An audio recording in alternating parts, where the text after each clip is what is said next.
I transmigrated into the body of the Emperor, and the Empress was already barking orders at me. Give me the commander's seal now. Ding. The subservient system is online.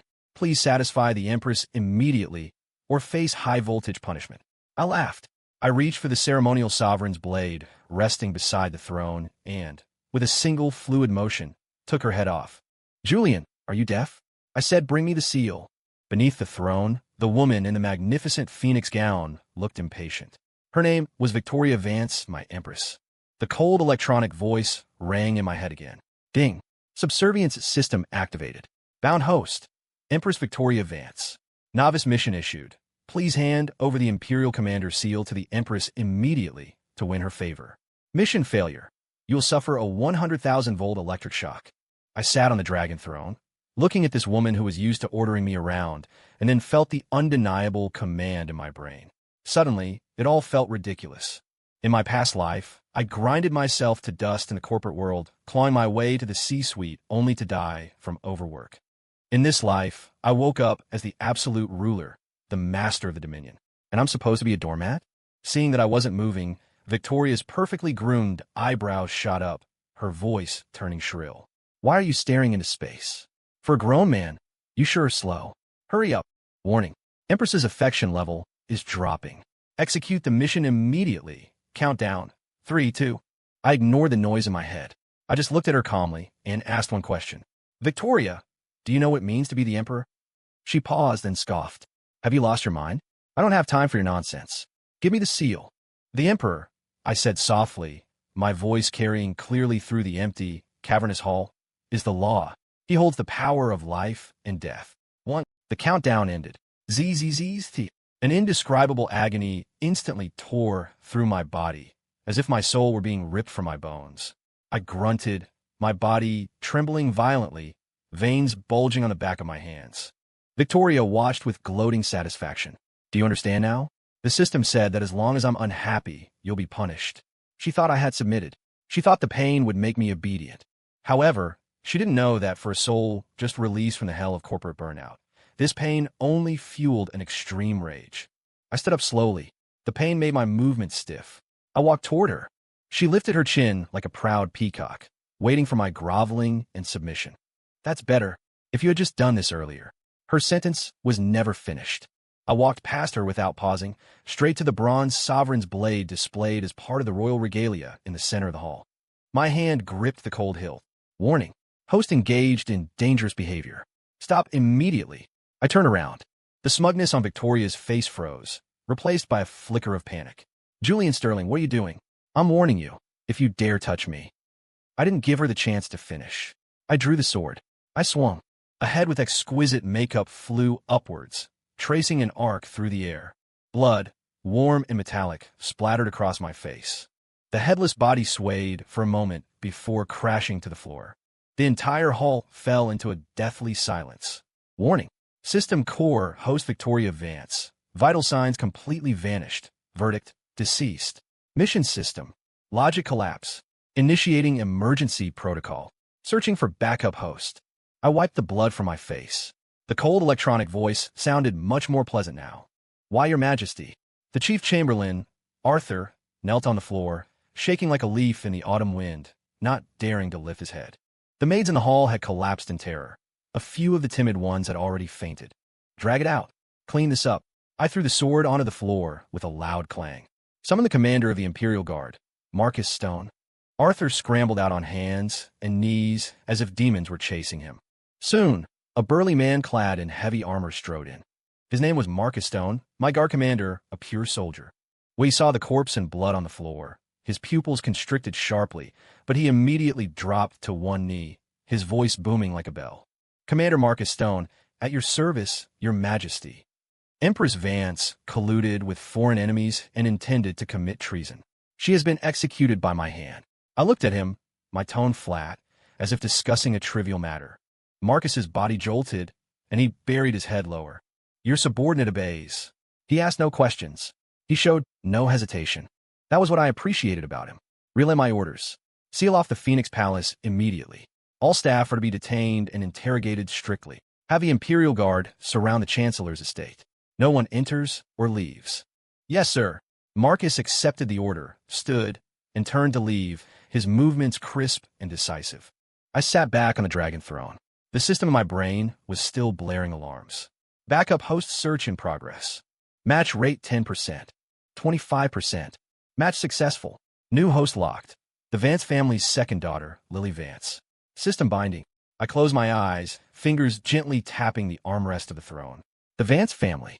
Victoria's father, the current Chancellor Thomas Vance, was an old fox who had maneuvered through politics for 30 years. What would he do? Less than an hour later, wailing cries echoed from outside the hall. Your Majesty, you must bring justice for my daughter. Chancellor Thomas Vance, his official robes disheveled and hat crooked, rushed into the hall and threw himself on the ground, weeping bitter tears. Behind him followed dozens of officials, all partisans of the Vance faction. The show was about to begin. I watched Thomas's performance with cold eyes. Your Majesty, the Empress is the mother of the nation, virtuous and kind, a model for the world. Why has she met such an end? Your Majesty must give this old subject an explanation. Give the world an explanation. While weeping, he watched my reaction out of the corner of his eye. An old veteran of the court, every step calculated. He was trying to pressure me with ancestral rules and public opinion. I didn't speak. I just watched him quietly. The atmosphere in the hall grew increasingly oppressive.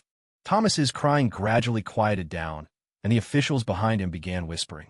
Just when Thomas thought he had me cornered, I finally spoke.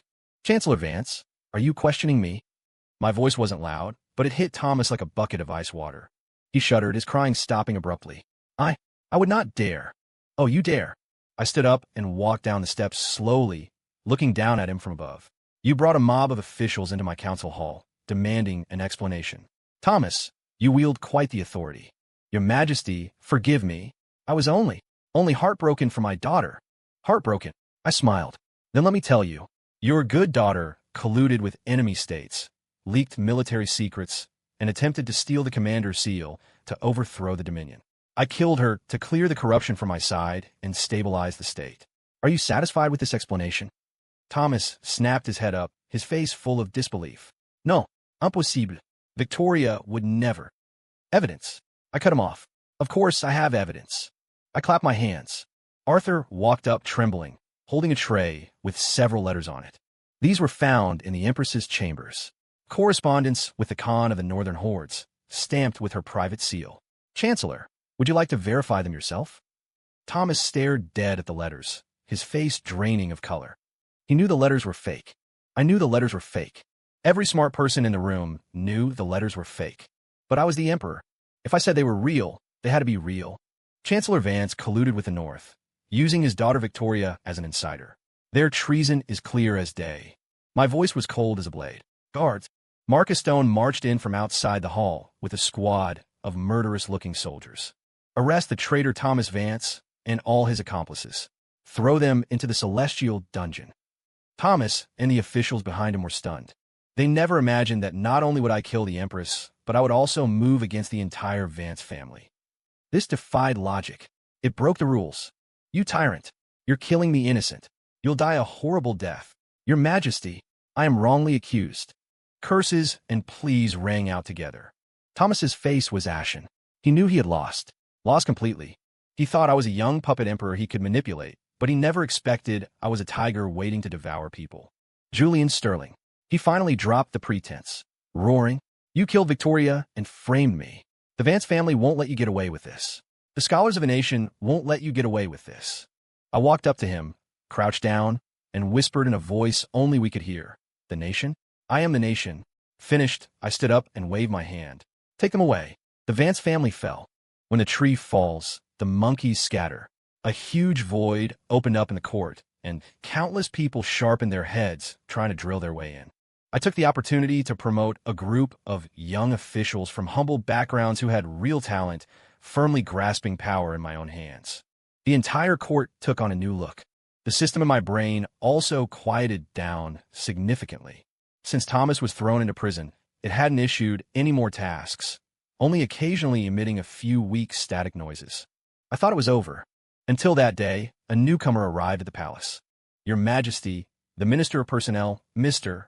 King, has sent his daughter to the palace. He says, to relieve your boredom. Chamberlain Arthur reported cautiously. I was reviewing memorials and didn't look up. Send her away. But Minister King says his daughter, Miss Lily Vance, who he has adopted, is skilled in music and arts, with both beauty and talent. Lily Vance? My pen froze. The new host bound by the system. Let her in. Moments later, a young girl wearing a pale yellow dress walked in. She looked no more than 15 or 16, bearing a 30% resemblance to Victoria, but appearing much more innocent and fragile. She bowed gracefully, her voice timid. Subject Lily Vance greets Your Majesty. Ding! New main mission unlocked. Rescue the daughter of a loyal minister. Mission description: Lily Vance is the descendant of a loyal subject. Because her family was wrongly accused, she is alone and helpless. Host me must show pity, title her a noble consort, and publicly announce the exoneration of the Vance family. Mission reward: host charisma plus 100, skill acquired photographic memory. Mission failure: lightning strike punishment. I looked at the shivering girl before me.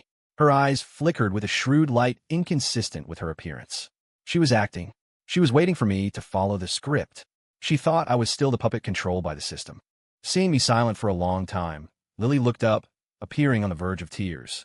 Your Majesty, my father is innocent. As she spoke, she quietly slipped a silver needle from her sleeve, preparing to accidentally block an assassination attempt about to happen for me. Such a classic hero saves beauty trope. Too bad I had no interest in playing along. I didn't look at her, simply speaking indifferently to the air outside the hall. Marcus. Present. The Imperial Guard commander appeared at the door like a phantom. This woman is a remnant of the traitor Thomas Vance. She infiltrated the palace with intent to assassinate. Drag her down and lock her up with Thomas.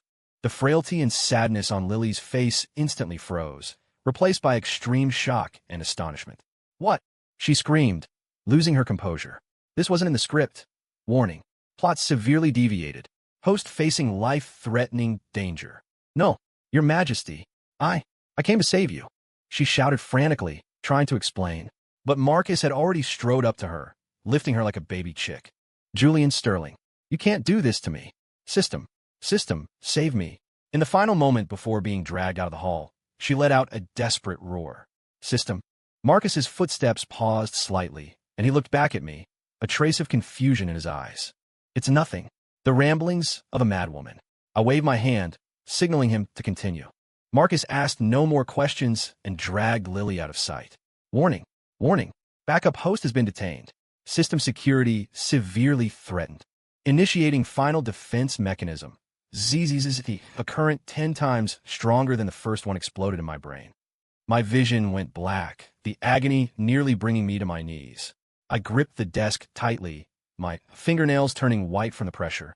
Unlike last time, this moment, I could clearly see an invisible golden current surging from the depths of my body, coiling around me like an awakening dragon. That bolt of electricity trying to destroy my consciousness was weakened by more than half the instant it touched the golden aura.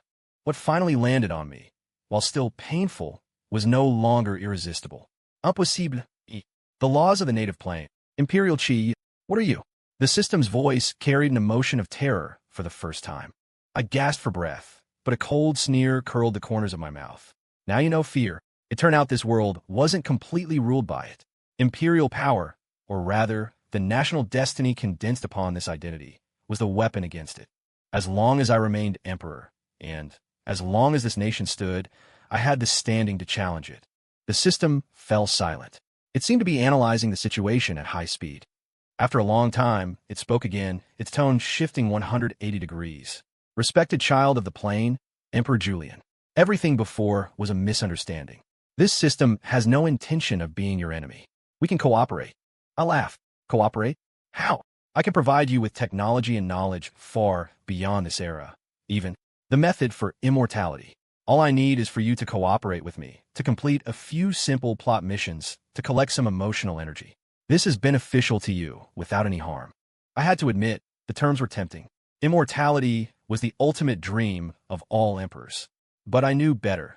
To scheme with a tiger is to eventually be eaten by the tiger. Handing my fate over to someone else, even by a hair's breadth, was something I could not tolerate. Your proposal isn't bad, I said faintly. So, you agree? The system seemed to breathe a sigh of relief. But I refuse. My voice was ironclad. What is mine, I will take myself. What is not mine, I do not crave. As for you, I looked up into the void, my eyes cold. Either get on my brain now, or stay here forever. The system fell silent again. This time, the silence lasted longer. It was weighing the options, feeling fear. It realized that I, this NPC, had completely broken free of its control and even possessed the ability to threaten it in return. After a long while, it responded with a dry electronic sound. I cannot voluntarily detach. Binding is mandatory unless my energy is depleted or I am thoroughly destroyed by a higher dimensional force. I understood. This was a war to the death. Either it drained me dry or I destroyed it. Very well. I ignored it and began to re-examine my situation. The Vance family had fallen and the court was stabilized, but this was just the beginning. This country had powerful factions internally and strong enemies externally. 1,000 tasks waited to be done. I needed power, stronger power, to consolidate my rule and to completely purge this hidden danger in my brain. Gulme, issue a decree. Send Thomas Vance and Lily Vance to the lowest level of the Celestial Dungeon. Guard them strictly. No one is allowed to visit. Furthermore, establish the Shadow Bureau, commanded by Marcus Stone, under my personal supervision. It will specialize in investigating and eliminating all supernatural disturbances in the realm. Personnel shall be selected from the Imperial Guard, the Supreme Court, and strange talents from the martial world. Arthur scribbled furiously nearby, recording my orders one by one. The Shadow Bureau. This was the gift I prepared for the system. A violent institution established specifically to study it and deal with it. Since it was supernatural, I would use the supernatural forces of this world to counter it. What are you doing? The system sensed my intent, its voice full of shock and rage. I didn't answer it, just sneered internally. From now on, the tables had turned. For the next few months, I was exceptionally busy. I handled state affairs and pushed for new laws while secretly guiding the operations of the Shadow Bureau. I anonymously handed over all the terms I heard from the system, like plane, laws, energy, to the scholars of the Shadow Bureau for research. And the system was surprisingly quiet. It seemed to have entered hibernation to minimize energy consumption and cling to life. Everything was developing in a good direction, until an urgent 800-mile expedited war report from the northern frontier broke the calm. Your Majesty, urgent report from the north. General Silas Thorne led 30,000 troops and crushed the northern horde's 100,000 iron cavalry at Yanshan Canyon, killing 30,000 enemies and capturing thousands. The Khan fled north in panic with only a remnant force. The Minister of War was flushed with excitement. The entire court was in an uproar, immediately erupting into thunderous cheers. Heaven bless the Dominion. General Thorne is truly a god of war for our generation. Only I sat on the dragon throne, my face as calm as water. Something was wrong. Very wrong. I had some impression of General Silas Thorne, a commander with more bravery than strategy. The Dominion and the Northern Horde had been entangled in the north for decades with mutual wins and losses, never seeing such a glorious victory. Using 30,000 to crush 100,000, and against the Horde's main force in field combat, their specialty? That didn't look like a battle Silas Thorne could fight. Unless, ding, the long silent system suddenly emitted a soft chime in my brain. Side mission Light of the North completed.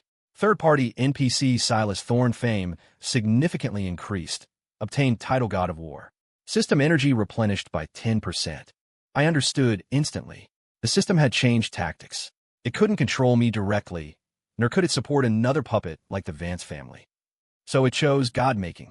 It revealed future battle information to Silas Thorne far away in north, helping him win an impossible war to harvest prestige and condense destiny as its own energy supply. At the same time, a god of war with merit overshadowing the sovereign and holding heavy military power was, in itself, a huge threat to me, the Emperor, killing two birds with one stone. Your Majesty, this is a joyous occasion of great magnitude. General Thorne should be heavily rewarded. Chancellor Wang stood up and said, Correct. He should be promoted and titled, summoned to the capital to receive accolades. The officials echoed one after another. I looked at their excited faces, my heart cold. Granted, I spat out the word. Relay my decree. Promote Silas Thorne to Grand General of the North and create him Marquis of Wuhan. Order him to lead his troops back to the capital. I wish to personally celebrate his victory. The news that Silas Thorne was returning to the capital spread through the city like it had wings. Storytellers and opera singers were all praising the deeds of this new god of war. He became a hero admired by the masses. His prestige, for a time, even overshadowed mine as the Emperor. System energy replenished 15%, 18%. The notifications in my brain made me increasingly irritable. Your Majesty, you seem unhappy. In a Shadow Bureau headquarters, Marcus Stone asked while wiping his saber. This was my secret base. Aside from Marcus, no one knew I came here almost every day. A dog you can't familiarize. Just because it has a few war trophies, it wants to bare its teeth at its master, I said coldly. Marcus's hand paused on the blade. I understand. He stood up. With one word from your Majesty, I will take 3,000 cavalry and bring you his head. No. I shook my head. Killing him now would only confirm my reputation as a tyrant who is suspicious of capable subjects. It would play right into the hands of certain things. I couldn't touch him openly. At least, not right now. You are very clever, Emperor Julian. The system spoke ominously. Silas Thorne is the hero chosen by destiny. If you kill him, you make an enemy of the world. Give up. Cooperating with me is your only way out. Is that so? I picked up a file from the Shadow Bureau on the desk. It was a research report on Imperial Chi. I actually feel that I have many roads left. I handed the file to Marcus. Prepare according to the methods in there. Marcus took the file, scanned it, and a flash of surprise crossed his eyes, but it immediately turned into resolve. Your subordinate obeys. 3 days later, I issued a decree that shocked everyone. I bestowed the title of noble consort upon General Silas Thorne's daughter, Elena Thorne. The day her father returned to the capital would be the day of the grand wedding. Simultaneously, I ordered the Ministry of Rites to prepare a grand sacrifice to heaven ceremony with the highest specifications to pray for the soldiers who died in the north and to inform the heavens of the upcoming wedding. When the news broke, the court and the public shook. Everyone believed this was my compromise and gesture of goodwill to win over Silas Thorne. Even the system let out a smug chuckle. A wise choice. You have finally learned how to be a qualified emperor. I didn't respond to it. Whether it was a gesture of goodwill or a death warrant would soon be answered. Silas Thorne returned. Bearing illustrious war merits and supreme glory, he returned to the capital. On both sides of the streets, citizens lined up to welcome him, cheers shaking the sky. He rode on horseback, clad in golden armor, smug and satisfied, enjoying the attention of the masses. He looked toward the direction of the imperial palace, and deep in his eyes, there hid a trace of ambition he hadn't even noticed himself. A god, the system, that allowed him to easily gain unworldly merit, and an emperor who seemed to have already softened toward him. The combination of these two gave birth to thoughts he shouldn't have had. At the palace gates, I led the officials to welcome him. Subject Silas Thorne greets your Majesty. Long live the Emperor. Silas dismounted and knelt on one knee, performing a standard military salute. Rise, my dear subject. I personally stepped forward to help him up. You have fought for the country. Your service is high and hard. You are truly the pillar of the Dominion. I held his hand, my smile warm and my tone affectionate, like a wise ruler respecting a scholar. Silas was overwhelmed by the favor. Sharing the Emperor's worries and being loyal to the Dominion is my duty. The scene of harmony between monarch and subject made everyone breathe a sigh of relief. Only Marcus, standing behind me, kept his hand on the hilt of his saber. That night, a grand banquet was held in the palace. I arranged for Silas to sit closest to me, toasting him frequently and bestowing countless rewards. After 3 rounds of wine, I dismissed the attendants, leaving only Silas. General, I have a matter I wish to discuss with you. Silas felt a chill, but spoke respectfully. Please speak, your Majesty. Although the horde has retreated, the border is unstable. I wish to allocate another 50,000 elites from the Imperial Guard to be under your command to solidify the northern frontier. What do you think? 50,000 Imperial Guard elites. Silas's breathing instantly quickened. The Imperial Guard was the Emperor's personal army, possessing the strongest combat power and best equipment. If he could obtain this army, ambition grew like vines in his heart. He thought the Emperor was showing weakness, buying his loyalty with military power. Suppressing his wild joy, he said in a deep voice, I am willing to spill my brains and blood for your Majesty. Good. I nodded with a smile and picked up a token for troop mobilization from the dragon table. I entrust these 50,000 troops to you, just as Silas reached out, about to touch the token. The system of my brain suddenly let out a piercing scream. Don't take it, trap. It's a trap. Silas's hand froze in midair. He looked at me in bewilderment. The smile on my face remained gentle. General, what's wrong? Retreat. He wants to kill you. The system warned frantically. Silas yanked his hand back, his face pale, retreating several steps. Your Majesty, what is the meaning of this? I don't understand your meaning, General. I took a sip of wine. I give you military power, and you don't accept it, but instead question me. Cold sweat instantly broke out on Silas. He looked at me, then at the token, his mind in chaos. On one side, supreme military power within easy reach. On the other, the hysterical warning of the god. Who should he trust? Your Majesty. Take it. I pushed the token forward slightly, my tone brooking no refusal. Silas's atoms apple-bobbed. Finally, greed conquered fear. Perhaps the god was mistaken. The Emperor had already granted a marriage and now military power. It looked like an attempt to win him over no matter how you sliced it. He gritted his teeth and reached out again, grasping the token firmly in his hand. Fool! Stupid mortal! The system roared in despair. The moment Silas gripped the token, the dragon patterns carved on it suddenly lit up with a faint golden light. An invisible force surged from his arm into his body instantly. Silas screamed, throwing the token away as his body convulsed violently. He could feel that the mysterious connection between him and the god was forcibly severed by a more domineering, ancient power. What did you do to me? He looked at me in horror. Nothing. I stood up and walked toward him. I just took back what didn't belong to you. That token is the Child Mother Dragon seal, empowered by my Imperial Chi. I hold the Mother seal. I gave you the Child seal. From the moment you held it, all the destiny you obtained from that thing will be completely reclaimed by me.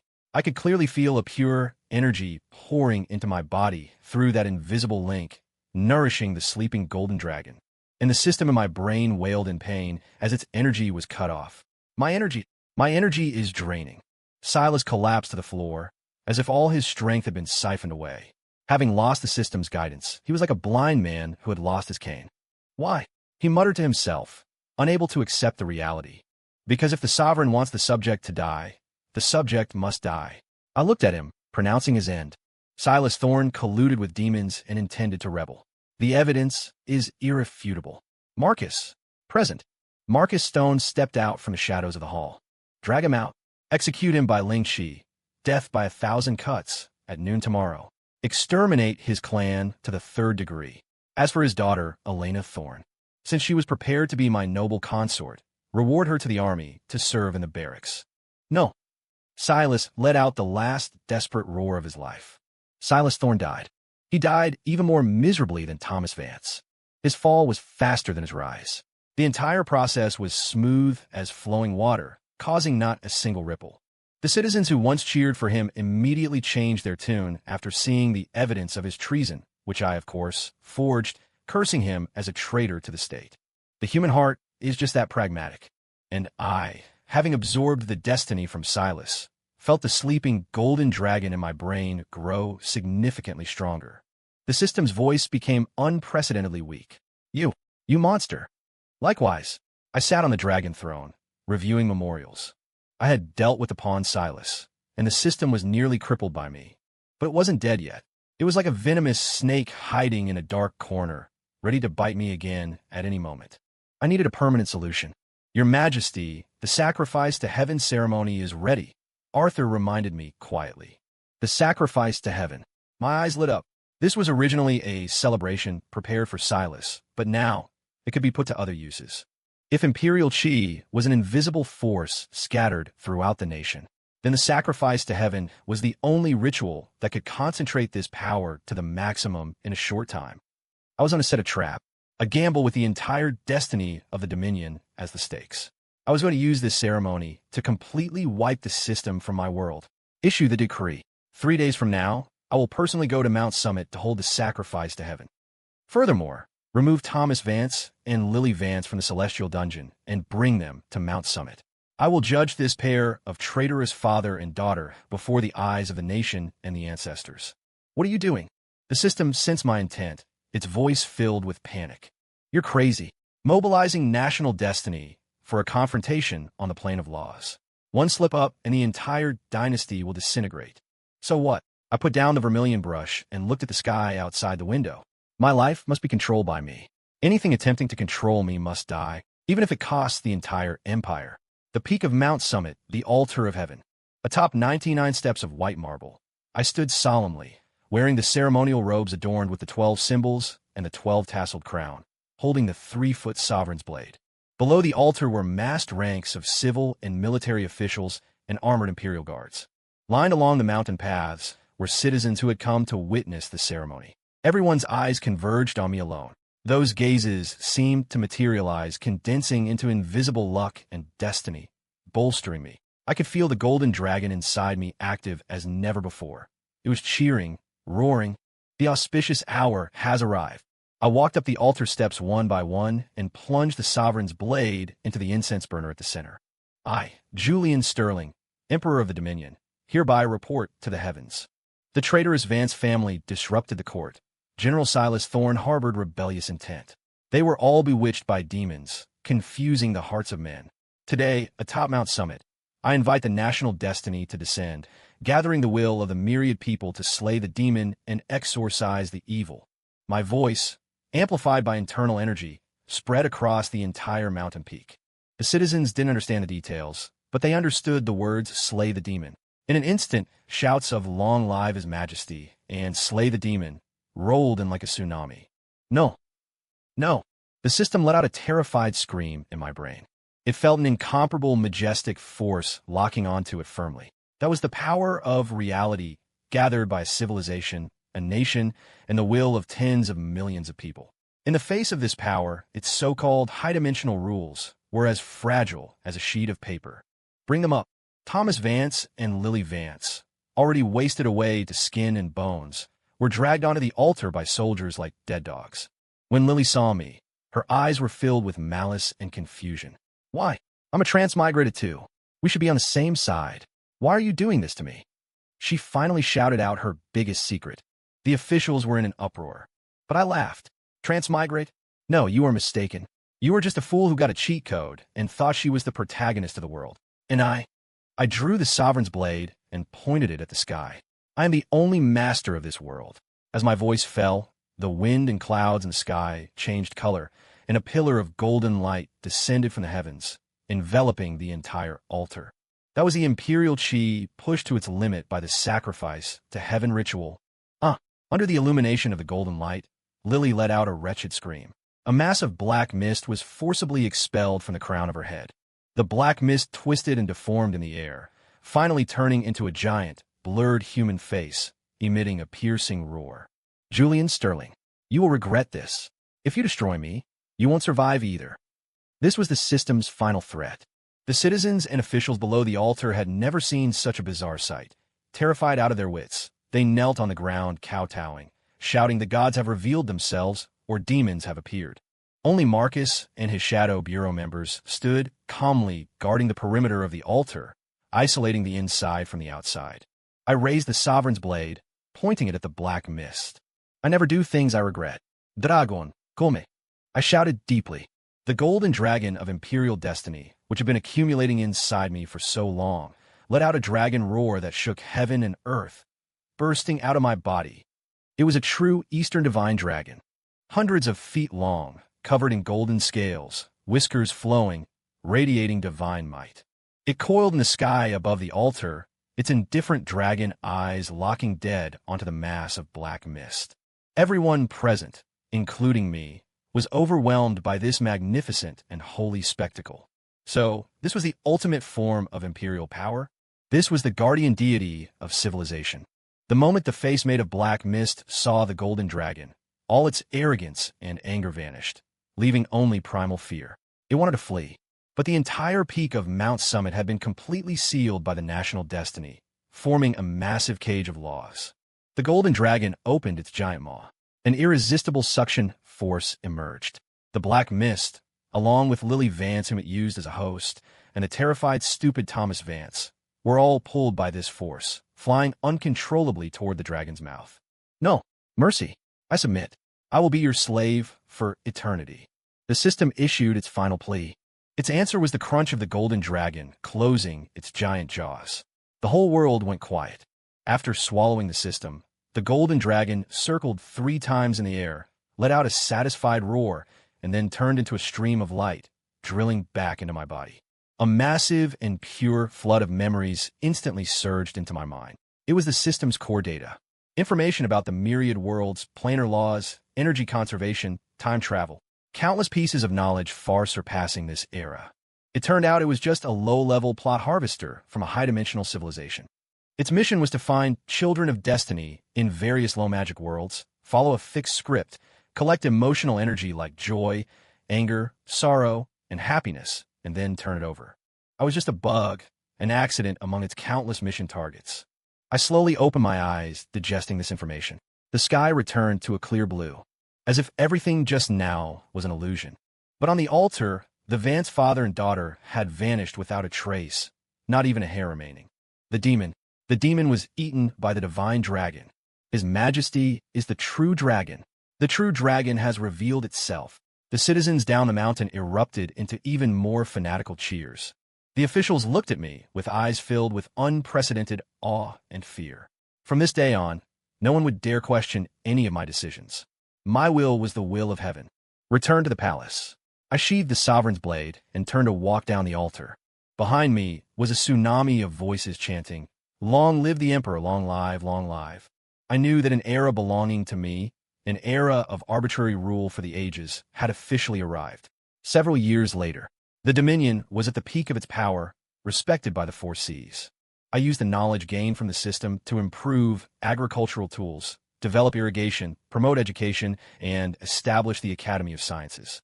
Steam engines, cement, glass. Things that did not belong to this era appeared one by one on this ancient land under my promotion. The prototype of an industrial revolution was quietly sprouting. In the court, factional disputes were no more. The power of the Shadow Bureau was expanded countless times by me. Like an invisible net, it monitored the world. Any hint of instability would be snuffed out in the bud. Everyone said I was a sage king without equal in history. And equally, a tyrant without equal in history. My orders, no one dared to disobey. My thoughts, no one could guess. I abolished the harem, never married, cutting off the possibility of in-laws interfering in politics. I selected a few intelligent children from the side branches of the royal family, teaching them personally, letting them accept the most advanced scientific knowledge and the art of ruling from a young age. The most excellent among them would become my heir. As for me, after devouring the system, my life form had undergone some essential transformation. Time could not leave a trace on my face. I had obtained everything I wanted, power and eternal life. That night, I climbed alone to the highest star-gazing tower in the palace. Marcus, now the Grand Marshal holding the military power of the world, still guarded quietly behind me like a shadow. "Your Majesty, the historians are arguing again about how to evaluate you," he said. "Some say your achievements surpass the ancient founders. Others say you were too cruel in your methods." I smiled and didn't speak. I took a small booklet from my chest. It was the first draft of my imperial biography submitted by the historians. It used flowery language to record how I slew the demon Empress, how I quelled rebellions, how I created a golden age, shaping me into a perfect, glorious sage king that fit their imagination. I casually tossed it into the brazier at my feet. The pages curled in the flames, turning to ash. History has always been a fairy tale written by the victors. I looked up at the deep night sky, filled with stars. And I don't like fairy tales. My gaze seemed to penetrate endless time and space, seeing the many more, vaster worlds hidden behind the stars. The story of this world had been finished by me. Maybe it was time to go visit other worlds. Story complete.